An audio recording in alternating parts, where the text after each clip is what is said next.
എന്തിനാടാ ഇത്? ഇതെന്തിനാണെന്നറിയാവോ? ഇല്ല. ഫെബ്രുവരി 14 വാലന്റൈൻസ് ഡേ. പെണ്ണുണ്ടോ?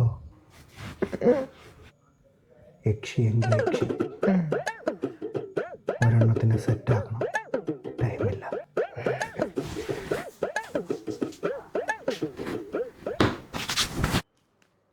എന്തോടാ? അല്ല, യക്ഷി വരുമല്ലേ, നമ്മളെ കാണാൻ ലുക്കായ. ഓവറാക്കണ്ട. നീ ഞാൻ പറയുന്ന പോലെ ചെയ്തേച്ചാൽ മതി. യക്ഷി ലോകത്തെ 2 സിംഗിൾ യക്ഷികളെ. വാ വാ വാ വാ വാ. യക്ഷി ലോകത്തെ 2 സിംഗിൾ യക്ഷിമാരെ. എന്തുവാടാ അവിടെ? കുറച്ചു നേരം കൂടി വെയിറ്റ് ചെയ്യുന്ന ആരെങ്കിലുമൊക്കെ വന്നേനെ.